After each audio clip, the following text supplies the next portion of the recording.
Hola, soy el profesor Horacio, bienvenidos a este nuevo video.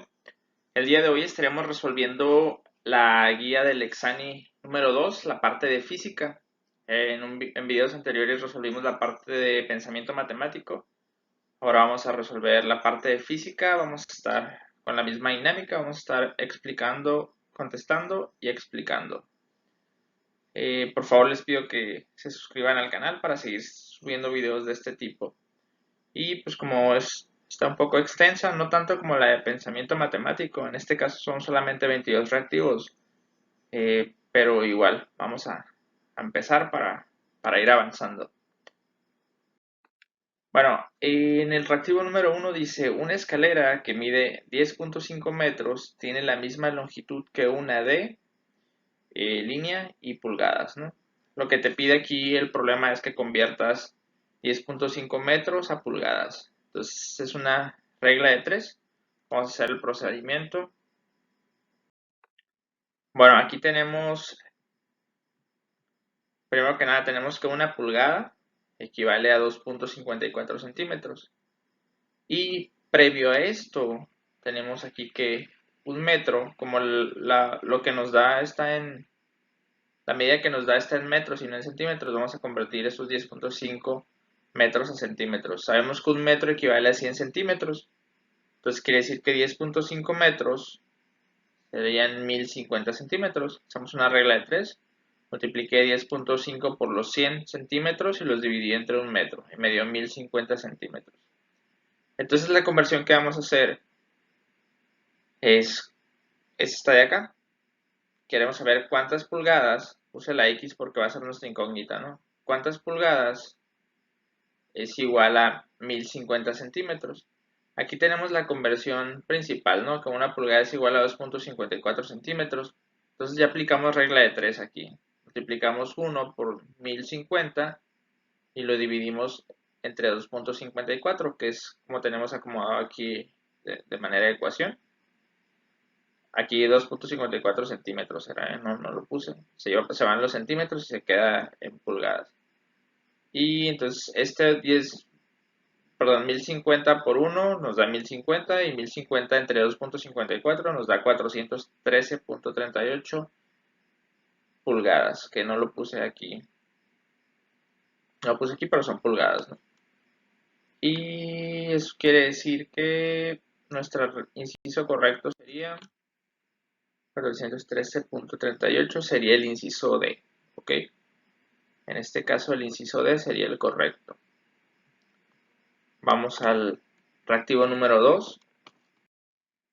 Dice, un avión sale del aeropuerto y se dirige primero al este 1200 kilómetros y después al norte 900 kilómetros. ¿Cuál es la posición de aterrizaje del avión con respecto a su salida? Y vamos a avanzar aquí. Bueno, primero que nada, aquí está el diagramita del movimiento. Está el norte, está el este. Dice que primero avanzó 1200 kilómetros hacia el este y después 900 kilómetros al norte. Entonces lo que en sí nos está preguntando es a qué distancia se encuentra el avión desde donde salió, ¿no? Que aquí el origen sería donde salió. Entonces lo que vamos a calcular es esta distancia, desde el punto de salida hasta donde termina. Y si se fijan, se forma un triángulo rectángulo. Y este triángulo rectángulo nos va a servir para poder aplicar el teorema de Pitágoras para calcular esta distancia, ¿no? Recuerden que el teorema de Pitágoras es la hipotenusa al cuadrado, perdón, es igual al cateto 1 al cuadrado más el cateto 2 al cuadrado. En este caso voy a tomar como cateto 1 los 1200 kilómetros, como cateto 2 los 900 kilómetros, y mi hipotenusa va a ser la distancia. Entonces lo que hago es sustituir, ¿no? Aquí lo puse, distancia al cuadrado es igual a 1200 al cuadrado más 900 al cuadrado. 1200 al cuadrado me da 1.440.000. 900 al cuadrado me da 810.000. Y hago esta suma y me da 2.250.000. Y estos 2.250.000 equivale a mi distancia al cuadrado. Entonces lo que tengo que hacer yo aquí es sacar la raíz. Entonces este cuadrado que está en forma de potencia, lo paso en forma de raíz del otro lado y obtengo que la distancia es de 1500 kilómetros, ¿ok? Entonces, esta sería la respuesta correcta. No se asusten con los números, recuerden que pueden usar una calculadora para hacer este tipo de operaciones, no una calculadora con operaciones básicas. Entonces la distancia sería 1500, vamos a ver qué inciso es. Bueno, aquí tenemos 1500 kilómetros al sur, sabemos que no tiene sentido porque en ningún momento viajamos al sur. 2100 kilómetros al sureste tampoco tiene sentido. Y estas dos son las que nos pudieran servir porque ambas van al noreste, que es donde se hizo el movimiento, pero la correcta en este caso sería la B, que serían 1500 metros, porque ya realizamos el cálculo, 1500 kilómetros, perdón. Vamos a proceder a hacer el tercer reactivo. En este reactivo dice, ¿cuál es el peso del semáforo en newtons si se encuentra en equilibrio? Considere que el coseno de 30 es 0.866 y el seno de 30 es igual a 0.5. Bueno, aquí está un sistema, hay componentes en Y y componentes en X. Es un sistema en equilibrio, quiere decir que la sumatoria de las fuerzas, tanto en X como en Y, son 0. Y vamos a hacer el procedimiento. Bueno, aquí como queremos encontrar el peso está sobre el eje Y, la sumatoria de fuerzas en Y. Vamos a concentrarnos solamente en esa parte. Vamos a ignorar la sumatoria de fuerzas en X. Bueno, en la sumatoria de fuerzas en Y encontramos la tensión de la cuerda, pero esta tensión no es estos 80 newtons, sino es una componente solamente de la tensión. Aquí tenemos un ángulo de 30 grados y la proyección la vamos a calcular con el coseno de 30. Por eso el problema nos da esos datos, nos da el del coseno y el del seno. El del seno te lo da por si te llegas a equivocar, ¿no? Como para confundirte, realmente el que vamos a ocupar es el coseno, la proyección. Entonces quiere decir que las componentes en Y, la sumatoria de fuerzas en Y es la tensión de la cuerda por el coseno de 30 menos el peso, es lo único que está involucrado en Y. Y empezamos a sustituir, la tensión de la cuerda sabemos que es 80 newton, el coseno de 30 sabemos que es 0.866 porque nos los da el problema, y menos el peso, que es lo que queremos encontrar. Esta multiplicación me da 69.28 menos el peso, esto es igual a 0. Este igual a 0 es porque están en equilibrio, ¿no? Y ahora el peso que está restando lo paso sumando del otro lado. Entonces quiere decir que el peso del semáforo es de 69.28 newtons. Y vamos a ver qué inciso es el correcto. 69.28 sería el inciso C, el correcto. Ok, vamos a avanzar al siguiente reactivo. Dice el siguiente, Ana corre en una pista circular cuyo perímetro es de 3 kilómetros. Si corre 2 vueltas completas en 2 horas, ¿cuál es su velocidad angular? Bueno, aquí está muy sencillo, es casi ilógico porque dice 2 vueltas, no importa cuánto sea el circuito, porque te está preguntando la velocidad, no importa el perímetro, perdón, porque te está preguntando la velocidad angular. Si te preguntara la velocidad tangencial, sí ocuparíamos el perímetro, ¿no? Realmente sí, ocuparíamos el perímetro. Entonces, dice que da 2 vueltas en 2 horas, esto quiere decir que en una vuelta va a tardar 1 hora, ¿ok? Y una vuelta en radianes equivale a 2 pi radianes. ¿Ok? No sé si se recuerdan las conversiones o sea, 2 pi radianes equivale a 360 grados y 360 grados equivale a una vuelta. Entonces la respuesta correcta aquí sería, como da una vuelta, que son 2 pi radianes, sería 2 pi radianes por hora. Aquí la podemos descartar porque aquí no es una velocidad angular, o sea, es cero su velocidad. Aquí te maneja kilómetros por hora, entonces, y aquí te maneja kilómetros por hora. Y la velocidad angular no maneja kilómetros, ¿ok? No maneja unidades de longitud, sino maneja unidades de ángulo. y las unidades de ángulo son los radianes. Entonces aquí hasta por lógica la podemos resolver porque las únicas dos opciones que tenemos como respuestas correctas en las unidades, que son radianes por segundo, que es la A y la D, y pues la A la descartamos en automático, ¿no? Porque indica que no lleva ninguna velocidad. Bueno, eso sería el reactivo número 4. Vamos a pasar al reactivo número 5. Ok, dice, un bloque con masa de 3 kilogramos está en reposo sobre un plano inclinado. Si el coeficiente de fricción estática está entre el bloque y el plano inclinado es μs, ¿cuáles ecuaciones satisfacen las condiciones de equilibrio que muestra la imagen? Mira, aquí está muy sencillo porque ya te lo divide. En Y te aparece la normal y te aparece mg coseno del ángulo. Y en X te aparece la fuerza de fricción y te aparece el seno del peso, ¿no? Mg por el seno del ángulo. Entonces, vamos a, vamos a analizar las respuestas. La primera dice en X, mg seno del ángulo, ¿estamos de acuerdo? Va en esta dirección el movimiento, o sea, si hubiera un movimiento iría en esta dirección. Y como la fricción siempre se opone al movimiento, está bien que aparezca como negativa y esto es igual a 0. Igual a 0 porque dice que está en reposo, ¿no?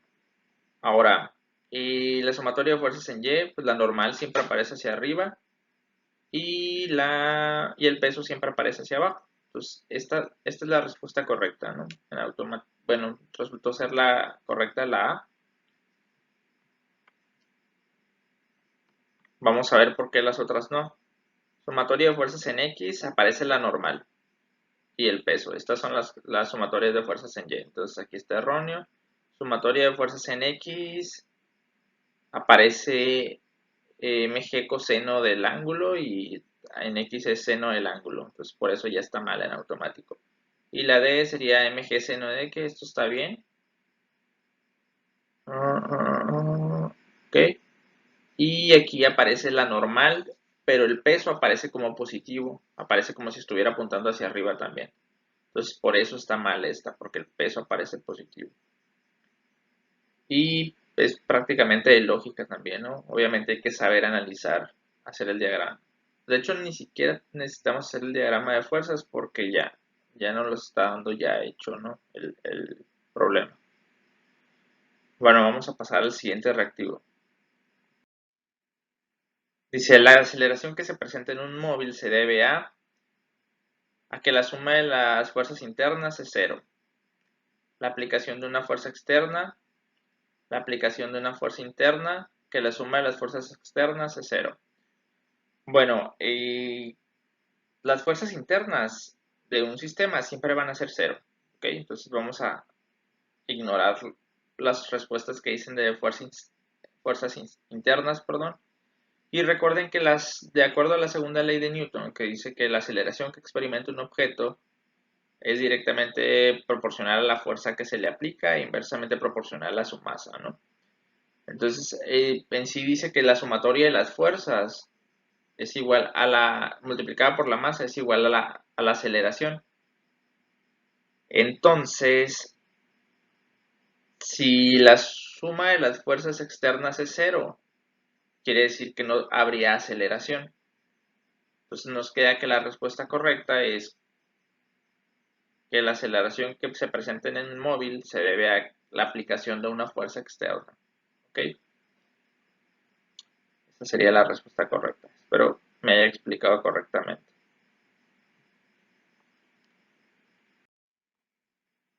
Dice el siguiente reactivo, si un objeto con masa de 110 kilogramos se lanza verticalmente hacia arriba a una velocidad inicial de 30 kilómetros por hora, ¿cuántos metros de altura alcanza? Considere G, que es la aceleración de la gravedad, como 9.81 metros por segundo al cuadrado.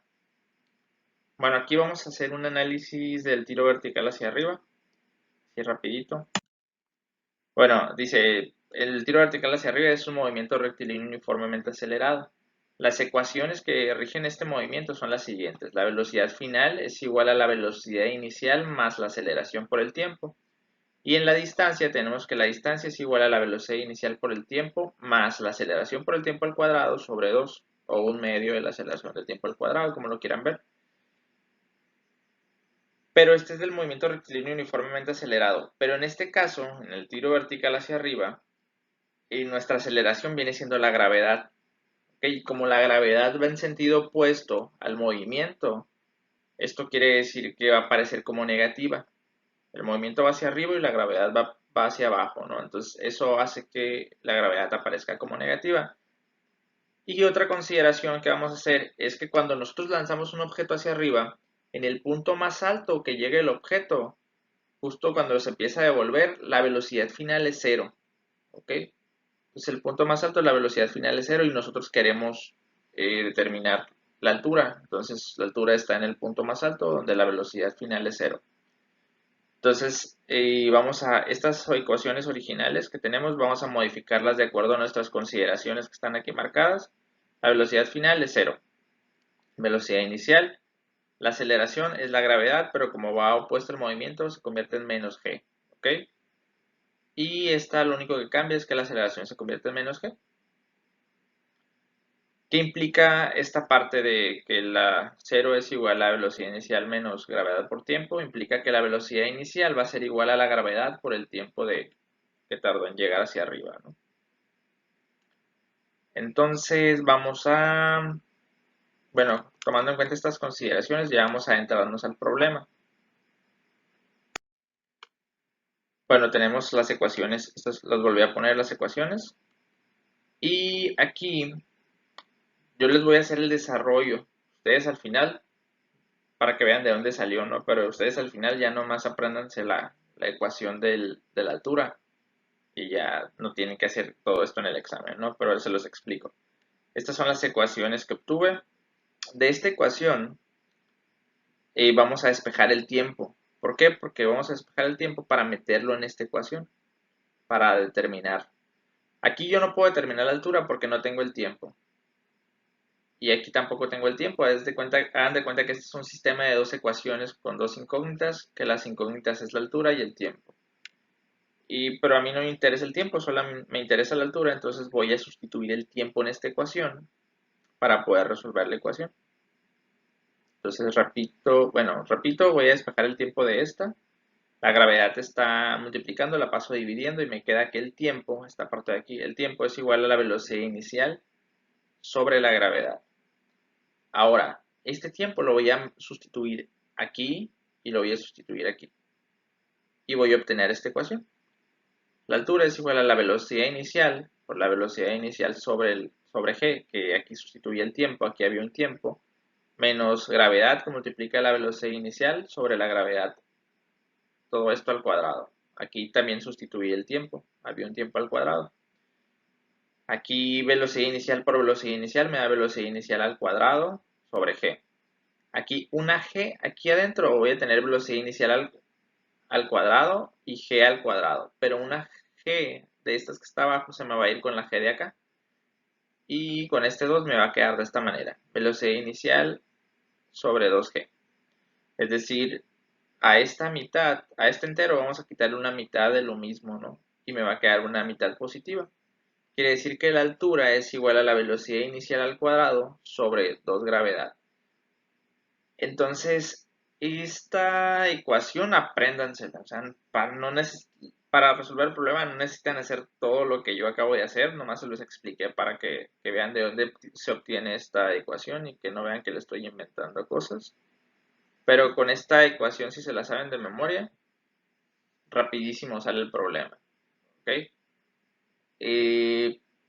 Solamente tenemos que sacar la velocidad inicial al cuadrado y dividir entre 2g. Ahora, aquí ocupo sacar, bueno, como la gravedad está en metros por segundo y la velocidad que me da el problema está en kilómetros, vamos a hacer una conversión. Para convertir de kilómetros a metros, yo lo que hago es multiplicar por 1000. y voy a obtener que en lugar de 30 kilómetros son 30.000 metros.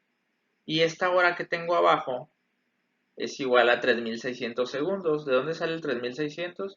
Pues de que una hora tiene 60 minutos y un minuto tiene 60 segundos. Entonces 60 por 60 me da 3.600 segundos. Entonces convertí estos 30 kilómetros a 30.000 metros y esta hora a 3.600 segundos. Divido y ya obtengo que los 30 kilómetros por hora equivalen a 8.33 metros por segundo. ¿Ok? Ya tengo mi velocidad en metros por segundo y continuamos. Ahora, vuelvo a la ecuación que les digo que se tienen que aprender. La velocidad ya está en 8.33 metros por segundo y ya conozco el valor de la gravedad, me lo da el problema y ya sustituyo en esta ecuación. Aquí sustituí la velocidad inicial, aquí sustituí la gravedad y operé, ¿no? Esto lo elevé al cuadrado, me dio 69.38, esto lo multipliqué por 2, me dio 19.6 y dividí 69.38 entre 19.6. Y la altura que me dio fue de 3.53 metros. Es importante que se fijen en las unidades.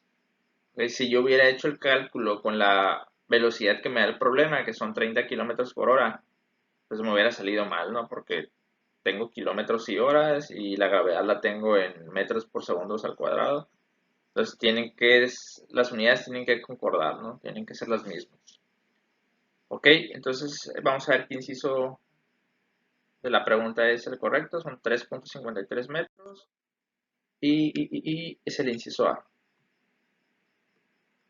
Eso va a ser correcto. Ok, vamos al siguiente reactivo. Dice, en un recipiente graduado que contiene 120 gramos de agua, se sumerge una pieza de cobre de 20 gramos amarrada a un hilo para que no toque el fondo. ¿Cuántos gramos se registran en la lectura del recipiente? Ok, y la densidad del cobre te dice que es de 8.9 gramos por centímetro cúbico. Bueno, aquí vamos a tratar de dar una... Miren, no es tan fácil como pudieran pensar 120 gramos más 20 gramos, 140 gramos. No. Lo que sucede es que los recipientes que conocemos, ningún recipiente está graduado por gramos y no está graduado por mililitros. Entonces, la graduación está en mililitros, pero en el caso del agua, me las voy a avanzar. La densidad del agua es de 1 gramo por centímetro cúbico o bien 1 gramo por mililitro. Entonces quiere decir que en el caso del agua se aplica con 1 mililitro es 1 gramo. ¿Okay? Entonces, en el caso del recipiente que tiene 120, bueno, voy a leer lo que puse por acá. Dice, los recipientes no se gradúan en gramos, sino en mililitros. Entonces el recipiente debe de tener 120 mililitros por los 120 gramos del agua. ¿Ok?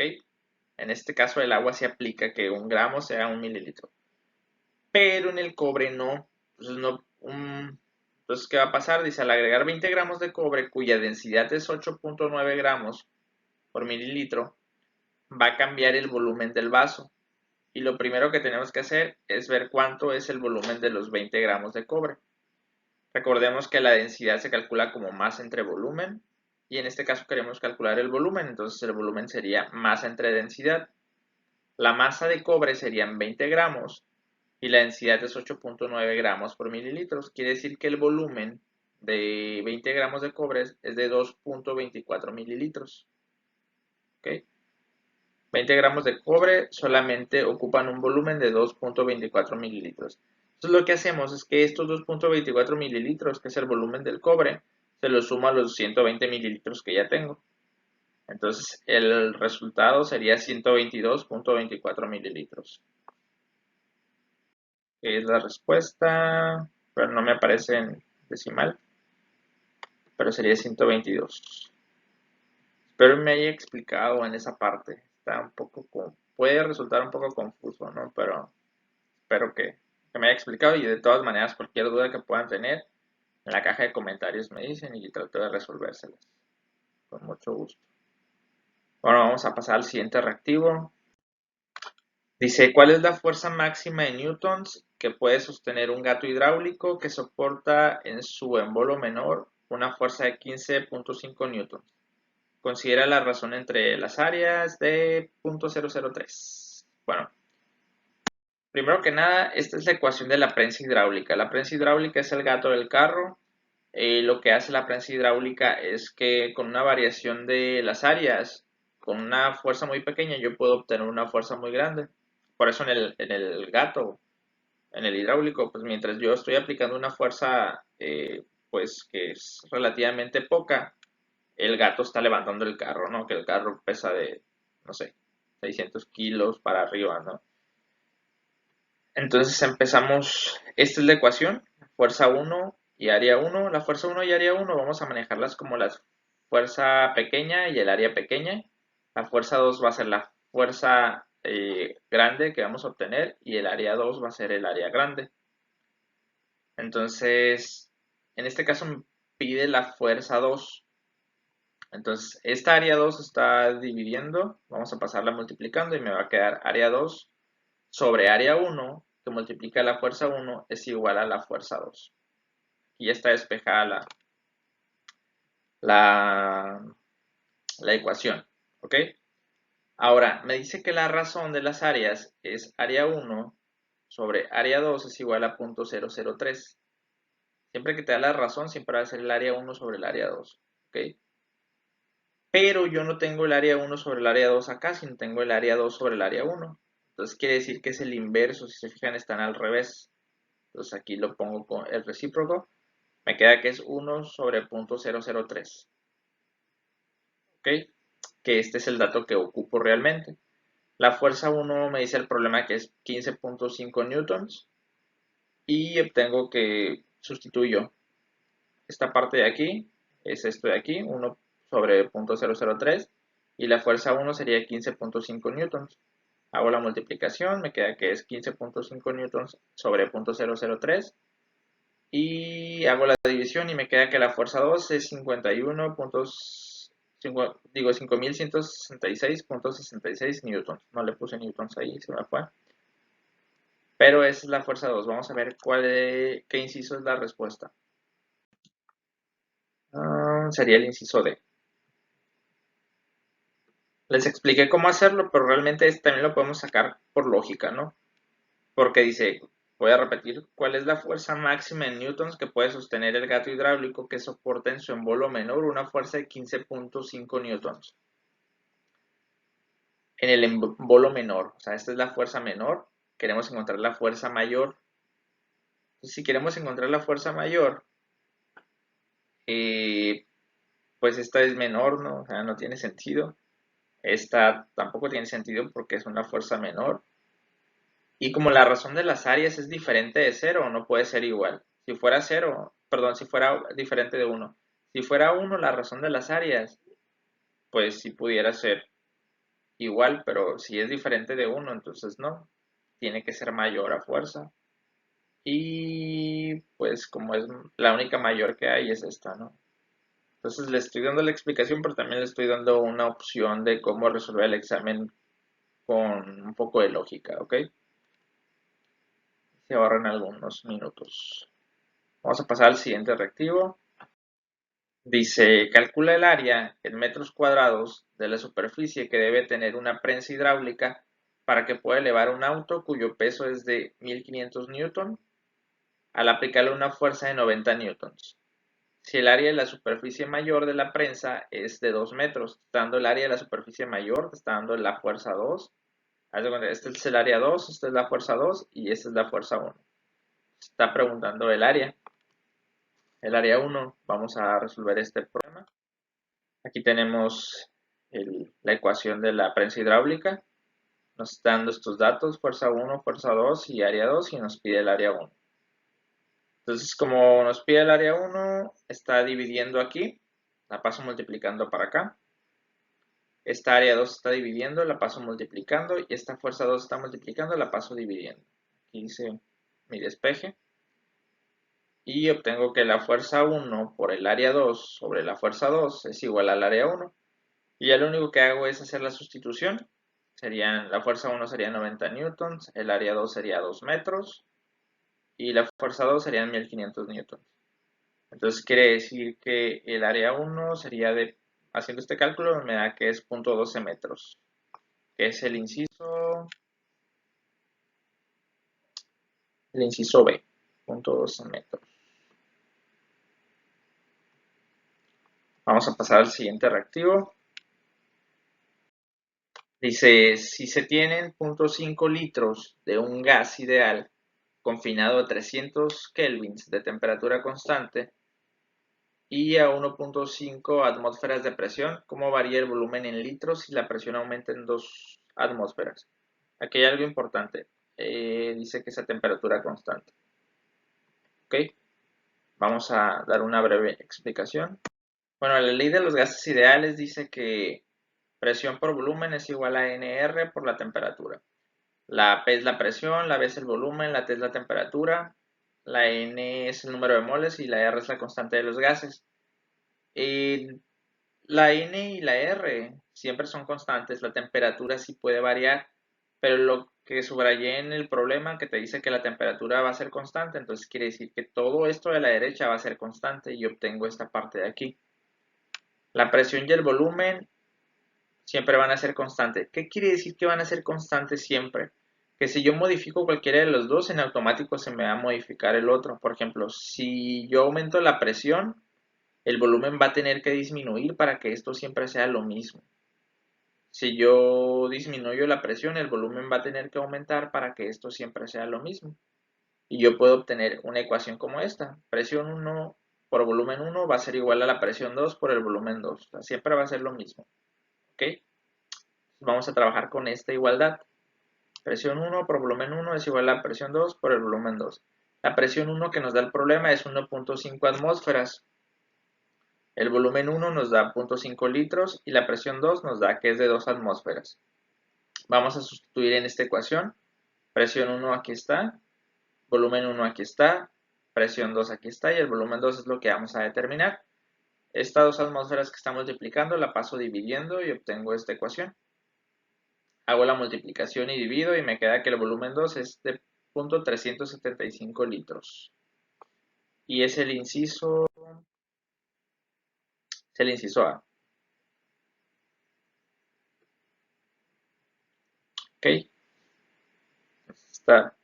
Bueno, no sé cómo se les haga, pero se me hace que esta parte está sencilla. Vamos al siguiente reactivo.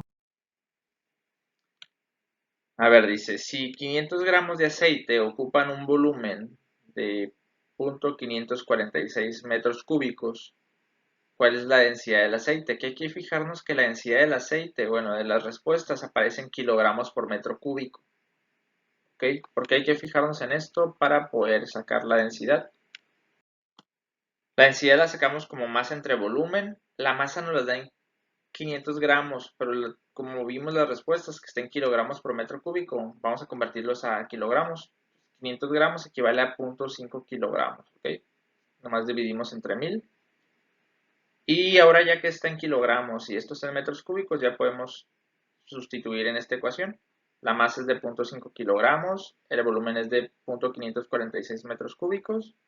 Al hacer la división nos queda que la densidad es de 0.91 kilogramos por metro cúbico, que es el inciso A. Sería la respuesta correcta de este problema.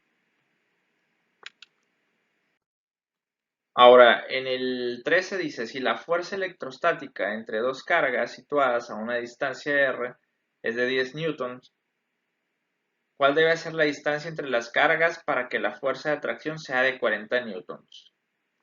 Vamos a analizar la fuerza electrostática primero. La fuerza de Coulomb o fuerza electrostática está determinada por esta ecuación. Fuerza es igual a la constante de Coulomb por la carga 1 por la carga 2 entre la distancia al cuadrado. Entonces K es la constante de Coulomb, las Q son las cargas, la R es la distancia que separa las cargas. Ahora, como no se va a modificar las cargas, van a ser las mismas y la constante de Coulomb es una constante. puedo poner la ecuación de la fuerza electrostática como fuerza es igual a constante entre el radio al cuadrado, bueno, entre la distancia al cuadrado. O sea, todo lo de arriba es constante, por eso puse una constante. Entonces, este radio al cuadrado que estoy dividiendo, lo paso multiplicando del otro lado y obtengo esta ecuación. La fuerza por el radio al cuadrado siempre va a tener el mismo valor. Es muy parecido a lo que hice en el reactivo anterior de la ley de los gases. Ahora, si yo modifico cualquiera de ellos, por ejemplo, si aumento la fuerza, pues el radio tiene que disminuir. Si el radio aumenta, la fuerza tiene que disminuir, porque siempre tiene que ser constante este número. Pero aquí hay una pequeña variación cuadrática, entonces es un poco diferente, pero vamos a analizarlo de la misma manera. Entonces, si yo tengo una fuerza 1 y una R1 al cuadrado, va a ser igual a una fuerza 2 y una R2 al cuadrado, por una R2 al cuadrado. Entonces tenemos esta ecuación. El problema nos da la primera fuerza que es de 10 newton y nos dice que está a una distancia R. Nos da una fuerza 2, 40 newton y te pregunta a qué distancia va a estar. Entonces sustituyo estos datos en la ecuación. La fuerza 1 son 10 newton, la distancia 1 es R, la fuerza 2 son 40 newton y la distancia 2 pues es R2, ¿no? Todavía no es lo que vamos a determinar. Este 40 newton está multiplicando, vamos a pasarlo dividiendo y obtengo esta parte de aquí. Aquí, si hago esta operación, me va a quedar de esta manera, r cuadrada sobre 4. O sea, me va a quedar un cuarto en la parte de abajo, ¿no? Entonces, quiere decir que la R2 al cuadrado es igual a R al cuadrado sobre 4. Le voy a sacar la raíz cuadrada a ambos lados de la ecuación para poder determinar cuánto vale R2. Y aquí le saco la raíz aquí, le saco la raíz aquí. La raíz de R2 al cuadrado pues es R2. La raíz de R2, perdón, la raíz de R al cuadrado es R y la raíz de 4 es 2. Entonces aquí quiere decir que R2 es igual a R entre 2. Entonces el nuevo radio que obtendría sería R sobre 2. Espero que me hayan entendido, que me haya explicado. Me trabó mucho. Voy a ver cuál es la respuesta correcta. ¿Okay? R sobre 2 sería el inciso B, que es el que está acá. Y ya estaría resuelto este problema. Vamos a ver el siguiente reactivo. Bueno, aquí los siguientes 4 o 5 reactivos son referentes a circuitos.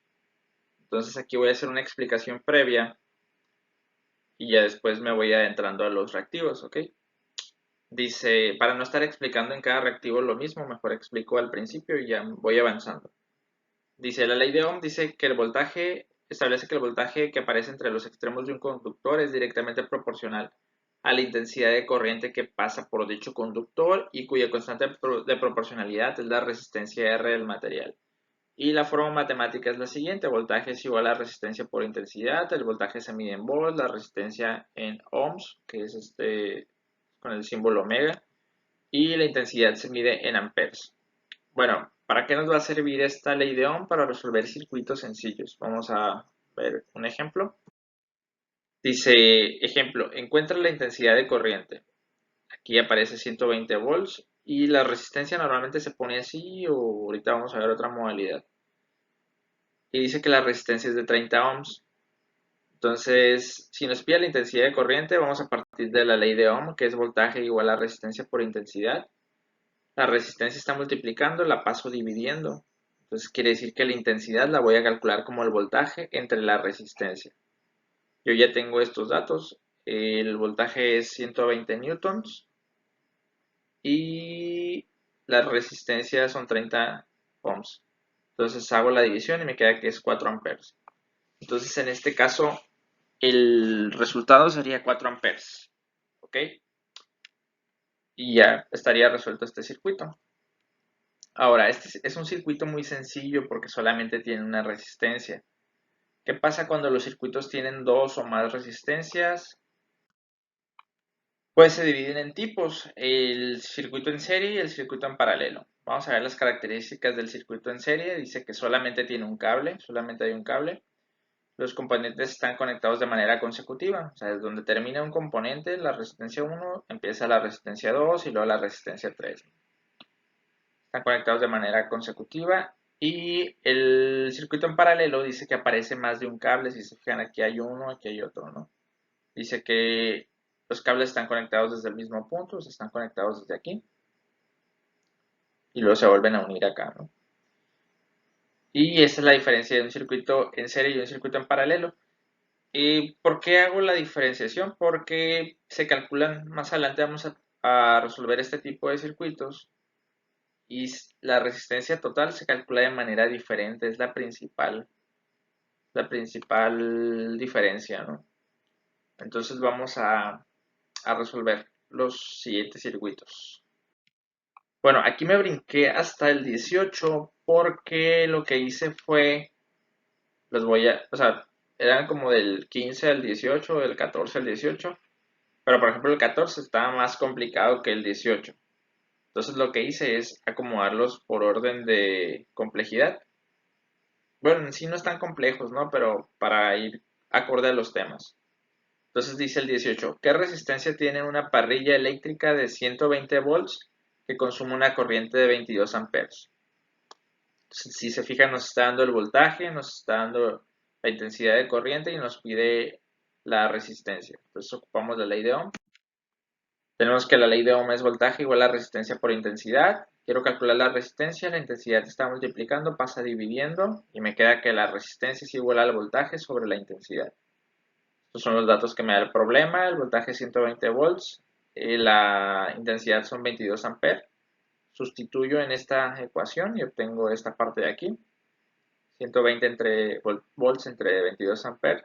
Hago la división y el resultado me da 5.45 ohms, que es el inciso A. 5.45 ohms. Ahora vamos al siguiente reactivo. Dice, si la corriente en el circuito que se muestra en la figura es de 2 amperes, ¿cuál es el valor del voltaje total?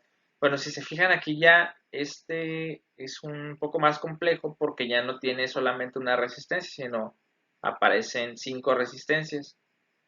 Y este es un circuito en serie porque solamente es un cable donde se acaba una, empieza la otra. Entonces vamos a resolver este circuito en serie. Como lo que nos pide es el voltaje total, tenemos que calcular la resistencia total. La intensidad que nos está dando el problema es la intensidad total, que son 2 amperes. Y la resistencia total en el circuito en serie se calcula con esta fórmula como una suma normal. Vamos a sumar las resistencias. Si tuviera 3 resistencias, sumo las 3 resistencias. Si tuviera 8, sumo las 8. En este caso tengo 5, entonces voy a sumar las 5 resistencias.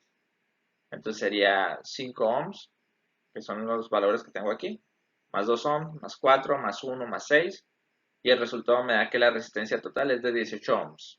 ¿Ok?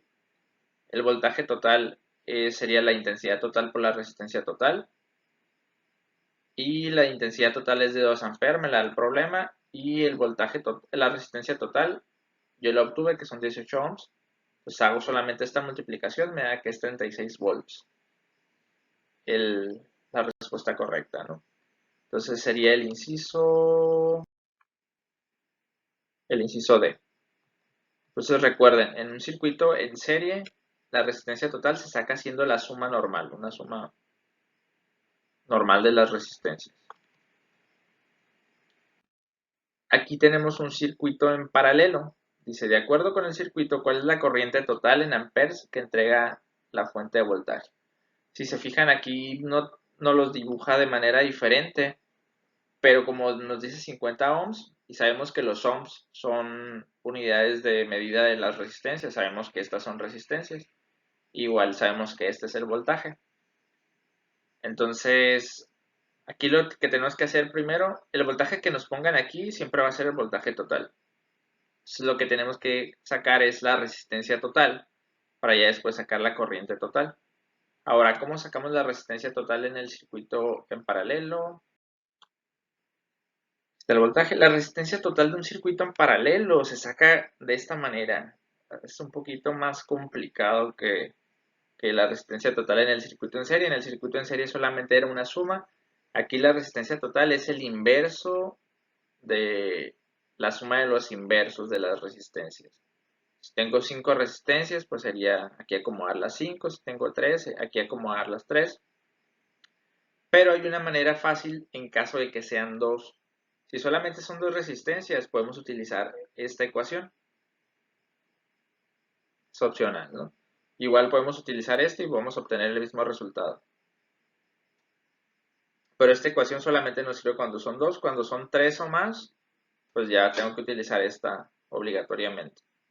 Entonces vamos a utilizar esta porque es más simple y más sencilla. Entonces la resistencia 1 por la resistencia 2, 50 ohms por 40 ohms, entre 50 ohms más 40 ohms. Arriba multiplicamos, abajo sumamos, nos da 2000 ohms y abajo nos da 90 ohms. Arriba nos da 2000 ohms cuadrados, no sé por qué no lo puse, pero igual, son ohms. El ohms cuadrado se me va a ir con el ohms de abajo y me va a quedar un ohms nomás, que tampoco lo puse acá, no sé qué onda. Entonces 2000 entre 90 me va a dar que es 22.2 ohms y ese sería el valor de la resistencia total. Ahora vámonos a la ley de Ohm. Tenemos que es voltaje es igual a resistencia por intensidad. Queremos encontrar la intensidad, entonces la resistencia la paso dividiendo y me queda que la intensidad total va a ser igual al voltaje total entre la resistencia total. El voltaje total nos los da el problema, que son 10 volts, y la resistencia total es de 22.2 ohms, que es la que calculamos acá en este pequeño procedimiento. Y 10 entre 22.2 me da que es 0.45 amperes. Entonces la intensidad total es de 0.45 amperes, que es la respuesta, es el inciso B, 0.45 amperes. Vamos a pasar al siguiente problema. Bueno, dice, el voltaje total aplicado al circuito de la figura es de 12 volts y las resistencias R1, R2 y R3 son de 5, 3 y 8 ohms, respectivamente. ¿Cuál es la resistencia equivalente del circuito en ohms? Si se fijan aquí, no importa que nos hayan dando el voltaje porque no nos piden la intensidad, solamente nos piden la resistencia equivalente. Pero este circuito es uno de los que no hemos visto. O sea, en sí son dos tipos principales, que es el paralelo y el en serie. Pero hay un tercer tipo que es un circuito mixto. El circuito mixto es aquel que tiene partes que están en serie y partes que están en paralelo. Por ejemplo, si analizamos este circuito, esta resistencia está en serie con este circuito en paralelo. ¿Ok? No sé si me expliqué, pero te lo vamos a simplificar y vamos a entender un poco mejor. Bueno, vamos a proceder a resolver este problema. Tenemos este sistema, aquí está el valor de las resistencias. Lo primero que tenemos que hacer es encontrar la resistencia equivalente de este circuito en paralelo, este pequeño circuito en paralelo. Vamos a proceder a hacer lo siguiente. La resistencia en paralelo, como son dos resistencias, sería la multiplicación de la resistencia 2 por la resistencia 3 entre la resistencia 2 y la resistencia 3, porque son las resistencias que están en el circuito en paralelo. Y sustituimos, una vale 3, otra vale 8, que es esta parte de aquí. 3 por 8 nos da 24 y 3 más 8 nos da 11 ohms. Aquí otra vez me comí el cuadrado. Y aquí la resistencia paralela es de 2.18 ohms. O sea, la resistencia equivalente a estas dos que están en paralelo es una de 2.18 ohms. Entonces, el circuito se hace un poquito más sencillo. Tengo esta resistencia 1 que no he trabajado con ella y en lugar de estas dos resistencias tengo una resistencia equivalente que es la resistencia en paralelo, que es la que obtuve aquí. Y aquí analizando este circuito, pues es un circuito que está en serie. Sería la resistencia 1, la resistencia total ya sería la resistencia 1 más la resistencia en paralelo. Esta sería una suma normal porque ya es un circuito en serie. Y pues la resistencia 1 vale 5 ohms y la resistencia en paralelo 2.18, que es el que calculé acá. y quiere decir que la resistencia total del circuito es de 7.18 ohms. ¿Ok? Y esa sería la respuesta a este problema, que sería el inciso B. Vamos al siguiente reactivo. A lo mejor voy muy rápido en las explicaciones. Lo estoy grabando y veo el tiempo que llevo y me apuro un poco más, pero voy a calmarme de nuevo. Dice, en general los metales son buenos conductores de electricidad dice, está medio confusa esta, la verdad la pensé un rato, pero ya analizando las respuestas, la resolví por reducción a lo absurdo. Ser sensibles a los campos magnéticos, no todos son sensibles a los campos magnéticos. Eh, Ser resistentes al calor, hay unos que no son tan resistentes al calor. Por ejemplo, con el estaño con el que se solda, se derrite de manera muy sencilla. Y tener pocos electrones en la última órbita de sus átomos, esto tampoco no es general, pues no aplica para todos. Hay unos que tienen uno y otros que tienen más, ¿no? Entonces, la respuesta correcta en este caso es por sus propiedades físicas. ¿Por qué? Porque las otras tres no pueden ser, ¿ok? Entonces, la respuesta correcta aquí sería la A.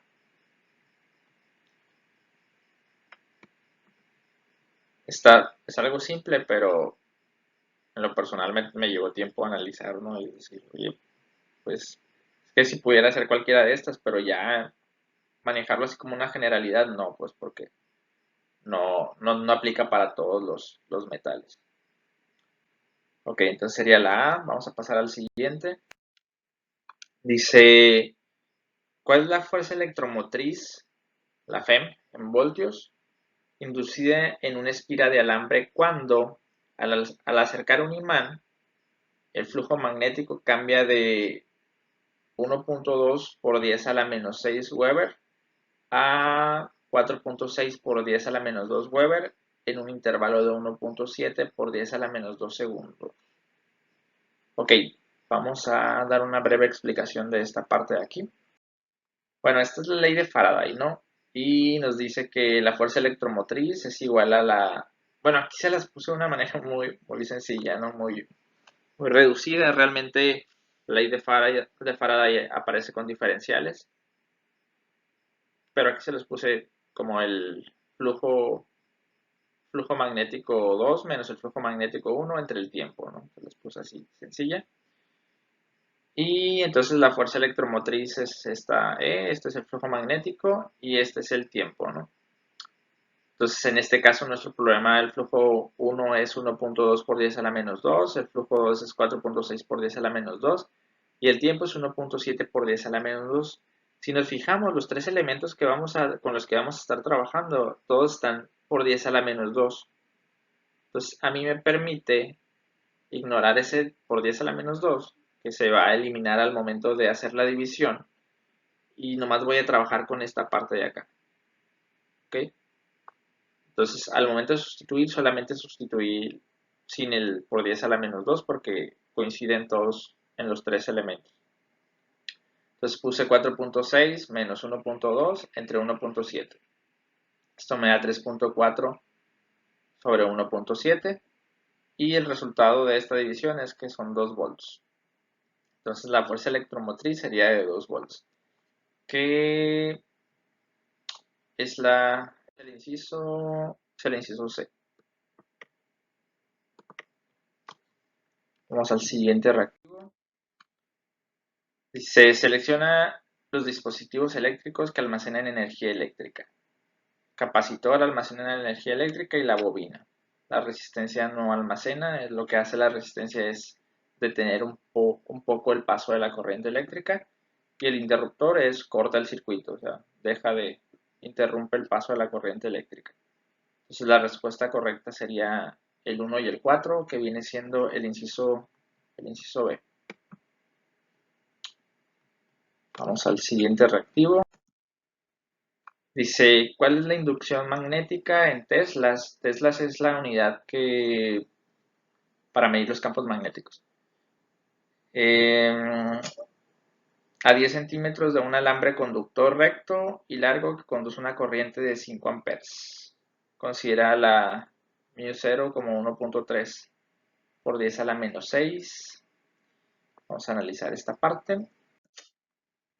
Bueno, aquí tenemos, esta es la ecuación del campo magnético. Entonces, aquí esta es una constante, nos las da el problema. La intensidad de corriente nos las da el problema, que son 5 amperes. 2pi, pues pi sabemos el valor. Y esta viene siendo la distancia que nos marca, que viene siendo 10 centímetros. Pero como, si se fijan aquí en las unidades de esta constante, aparecen metros. La distancia debe ser en metros, entonces 10 centímetros es igual a 0.1 metro. Ya teniendo todas las unidades bien, pues ya puedo sustituir en esta ecuación. Sustituyo todo esto, sustituir la constante, la intensidad, aquí está 2pi, la distancia, y al hacer esta operación me da que es 1 por 10 a la menos 5 teslas. Esto nomás es multiplicar, ¿no? Hacer las multiplicaciones. Y el resultado, bueno, el inciso correcto sería el inciso B. No hay que confundirse, aquí hay un 1, pero es por 10 a la menos 7 y la respuesta correcta es por 10 a la menos 5. Esta sería la última pregunta. Dice, ¿cuál propiedad de la luz se presenta cuando al meter un lápiz dentro de un vaso con agua, este parece como si estuviera quebrado? Bueno, la respuesta correcta sería la refracción. Les explico rapidito. La refracción es cuando... Bueno, la refracción, no sé si han escuchado alguna vez acerca del índice de refracción, lo utilizas, se utiliza para los lentes, el índice de refracción del agua. Bueno, el índice de refracción tiene que ver con la velocidad de la luz en el medio. La luz solamente puede viajar a través de medios transparentes, ¿ok? Los medios transparentes es el vidrio, el aire, el vacío, en el caso de la luz. El vacío, ¿qué otro medio transparente? Puede haber el agua. Entonces, cuando la velocidad de la luz es una constante en el universo, en el vacío, ¿no? Pero la velocidad de la luz en los medios varía. Entonces, por ejemplo, si la luz pasa de un medio, por ejemplo, del aire al agua, su velocidad cambia. Y al cambiar su velocidad, lo que sucede es la refracción, que es una ligera curvatura que toma la luz al pasar de un medio transparente a otro, que es el fenómeno que vemos cuando si colocamos un lápiz dentro de un vaso con agua, que vemos como que está quebrado, o por ejemplo nosotros cuando estamos dentro de una alberca y vemos nuestro cuerpo por debajo del agua, vemos que nuestro cuerpo está como deforme. Bueno, eso tiene que ver con la refracción. Entonces, esa es la refracción. La reflexión, pues si los queremos descartar, la reflexión es cuando la luz se refleja. El fenómeno típico es el espejo. Pero en sí no, el espejo es un reflector ideal porque refleja casi todo el tipo de luz que le llega, pero la reflexión la podemos ver en todos lados. O sea, nosotros vemos los colores porque ese material está reflejando ese color, ¿no? Y está absorbiendo los demás. Bueno, es algo que después puedo explicar en algún video. La dispersión es el fenómeno del arco iris y la difracción es cuando la luz se curva ligeramente al pasar por, por obstáculos muy pequeños, ¿no? Pero bueno, en este caso la respuesta correcta sería la refracción. Bueno, esto sería todo. A lo mejor me extendí mucho en algunas explicaciones. A lo mejor en otras me faltó un poco. Pero espero les haya quedado lo más claro posible. Cualquier duda, no duden en preguntarme ahí en los comentarios y a lo mejor les explico con un video o ahí mismo en la caja de comentarios. Por favor suscríbanse al canal y denle like al video. Mucha suerte en su examen. Nos vemos hasta la próxima. Gracias, chicos.